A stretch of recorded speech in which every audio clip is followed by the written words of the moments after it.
Hana, 둘셋, 안녕하세요, 진지입니다. Jadi ini berita sedih banget. Ya menurut gue menyedihkan lah ya. Kalian tahu gak sih film Wish atau Hope yang dari Korea? Itu kan ternyata filmnya dari kisah nyata, dari seorang perempuan yang berumur 8 tahun. Nah, aku mau ceritain, mau flashback lah dengan film itu, dan juga kelanjutan dari film itu apa. Oke, langsung aja, mari kita cerita.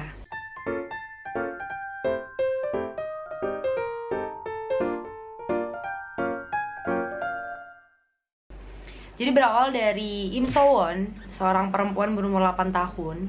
Dia itu diperkosa oleh seorang laki-laki yang bernama Cho Ju-son.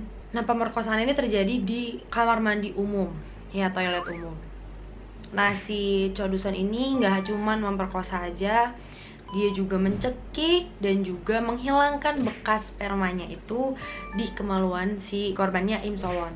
Dan dia juga memasukkan kepalanya si Im So-won ini ke dalam toilet yang berisikan air kan. Air toilet itu dimasukin lah sama si Cho Du-son ini. Nah, dia juga memasukkan sebuah pipa ya yang biasa buat nyedot toilet gitu, itu kan ada gagangnya. Itu dimasukkan ke dalam kemaluannya si Im So-won untuk menghilangkan bekas spermanya dia. Sampai ususnya itu ada yang keluar, guys. Itu yang mengakibatkan si Im So-won ini cacat seumur hidup. Dia selamat, berhasil selamat, diselamatkan. Tapi ya gitu, dia harus memendam rasa traumanya dan juga cacat lah seumur hidupnya dia. Lalu si Jo Du-son ini memberikan alibi, yaitu dia sedang mabuk dan lupa akan kejadian itu. Nah, itu yang ngebuat masyarakat Korea itu marah banget sama si Jo Du-son ini. Ya karena apa? Karena alibinya itu yang kuat. Dia bilang katanya mabuk dan juga dia ada keterbelakangan mental lah, bilangnya gitu. Dia akhirnya cuma dijatuhin vonis 12 tahun penjara. Ya, 2008, sekarang 2020. Ya, pada tanggal 13 Desember, tepatnya hari ini, di saat aku syuting, Jo Du-son ini dinyatakan bebas. Guys, bebas. Seorang yang sekeji itu dinyatakan bebas. Yang bikin marahnya lagi, ternyata dia di interviewnya ya, dia menceritakan kalau dia setelah bebas, dia akan membuka coffee shop. Maksud gue kayak tanpa ada rasa berdosa, tanpa ada rasa penyesalan sekalipun apapun itu. Saya anak jidatnya ya pas interview ya, gue bakal buka coffee shop gitu, setelah apa yang dia udah lakukan ke seorang anak kecil berumur 8 tahun. Nggak ngerti lagi sih. Dan aku tuh lihat ini di TikTok. Jadi hashtag Cho Du-son ini di TikTok itu rame banget yang videoin di depan rumahnya. Jadi dijagain polisi. Mereka tuh di depan ngata-ngatain lo pakai kata-kata kasar sama warga Korea di situ. Informasi tambahan, Cho Du-son ini memperkosa anak perempuan itu, Im So-won, di kamar mandi gereja, guys. Ya mungkin kalian udah denger lah ya dari beberapa YouTubers lainnya tentang cerita ini. Aku cuma ceritain setelahnya, dimana dia udah bebas hari ini 13 Desember. Menurut pendapat kalian, Cho Du-son ini benar-benar bersalah apa enggak sih? Kalau menurut aku iya. Karena gimana ya, seenggak sadar-sadarnya orang biasanya ya, yang aku tahu di film segala macam, kalau nggak sadar ya tidur, di pingsan gitu. Bukan nggak sadar karena dia bisa melakukan apa dengan alasan mabuk.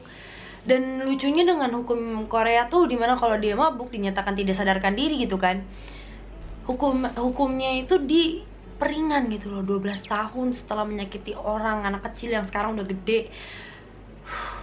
Itu 8 tahun kan ya, sekarang berarti umurnya udah 20 tahun, seumuran gue. Ya. Wah, gak ngerti sih setrauma apa keluarganya, dianya, dan juga dia harus, kan namanya waktu itu ya lukanya itu kan ususnya sampai keluar ya guys ya. Jadi dia tuh dikasih tabung gitu untuk buang air besarnya gitu loh. Ya nggak normal lah maksudnya gitu loh. Dan ada kerusakan juga di bagian kemaluannya, bayangin. Aduh, masa depannya, aduh kesian banget. Aku tuh kayak baca berita itu merinding banget, dan nonton filmnya juga nangis.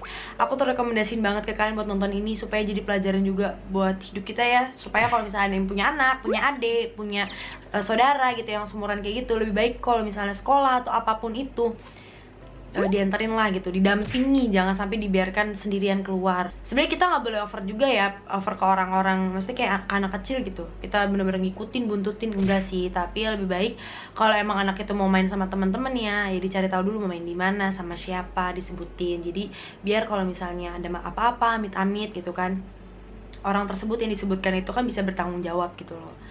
Sedih banget sih, karena kan mereka juga dari keluarga yang bukan berkecukupan banget ya, bukan keluarga kaya raya gitu loh. Terus dia dikasih cobaan yang kayak gini. Sedih banget, serius sedih banget.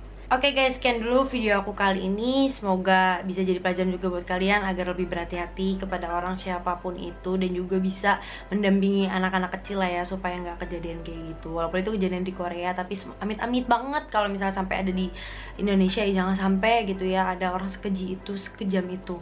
Oke baik teman-teman, jangan lupa untuk follow Instagram dan TikTok aku. Di situ kalian bisa DM dan juga komen kasus-kasus menarik yang mau aku bawain. Dan jangan lupa untuk 구독과 좋아요 잊지 마세요. 안녕.